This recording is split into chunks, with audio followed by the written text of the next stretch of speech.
சமீபத்தில் குஜராத்தில் நடந்த விமான விபத்து நம் அனைவரும் கேள்விப்பட்டிருப்போம். இறந்தவர்களுடைய குடும்பத்தார்களுக்கு அல்லாஹ் அழகிய பொறுமையை தருவானாக. இது போன்ற விபத்துகளை விட்டும் நாம் பாதுகாப்பாக இருக்க வேண்டும் என்று சொன்னால் நாம் என்ன செய்ய வேண்டும்? மார்க்கம் என்ன சொல்லித் தருகிறது? முதலாவது விஷயம், நடந்தது குர்ஆன் சொல்லுகிறது, குல்லை யுஸீபனா இல்லா மா கதபல்லாஹு லனா. அல்லாஹ் ஜல்லஷானஹு வ தஆலா விதியில் எது எழுதி வைத்திருக்கிறானோ அது நடந்து முடிந்து விட்டது, அவ்வளவுதான். நடந்ததெல்லாம் விதியில் இருந்தது, அது முடிந்து விட்டது. இன்ஷா அல்லாஹ் நாம் பாதுகாப்பாக இருக்க வேண்டும்.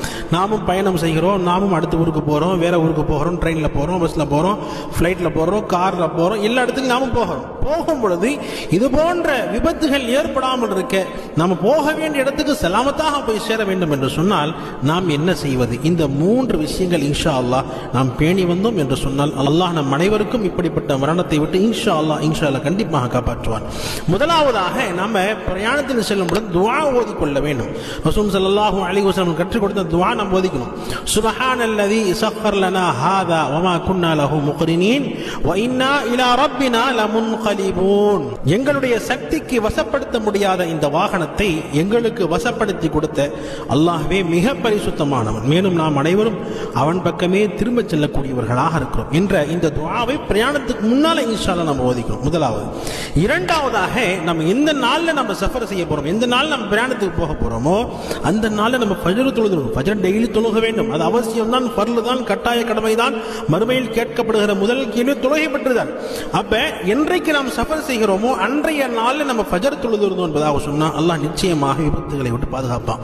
ஏன் என்று சொன்னால் ரசூல் ஸல்லல்லாஹு அலைஹி வஸல்லம் அவர்கள் சொல்லி காட்டுவார்கள், மன் ஸல்ல ஸுப்ஹ ஃபஹுவ ஃபீ திம்மத்தில்லாஹ். யார் ஃபஜ்ருடைய தொழுகை தொழுது விடுகிறார்களோ அவர்கள் அல்லாஹ்வுடைய பொறுப்பில் வந்து விடுகிறார்கள் என்பதாக சொன்னாங்க.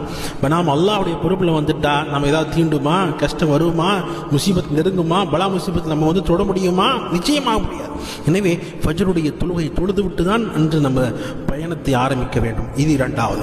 மூன்றாவதாக சதக்கா கொடுத்து விட்டு போக வேண்டும். நம்ம பிரயாணத்துக்கு போகணும், தூரமான வெளியூருக்கு எங்கேயாச்சும் போகிற மாதிரி இருந்துச்சு என்பதாக சொன்னால் கிளம்புறதுக்கு முன்னாலே நம்மால் முடிந்த அளவுக்கு, நம்மளால எவ்வளோ முடியுமோ, நம்ம சக்தி அல்லாஹ் எவ்வளோ கொடுத்துக்கிறானோ அந்த அளவுக்கு நம்ம சதக்கா கொடுத்து விட்டு வெளியே போகிறது, சதக்கா கொடுத்து விட்டு நம்ம போகிறது. சதக்காவுடைய சிறப்பை பற்றி ரசூல் ஸல்லல்லாஹு அலைஹி வஸல்லம் சொல்வார்கள், அஸ்ஸதகாத்து துத்ஃபஉல் பலா.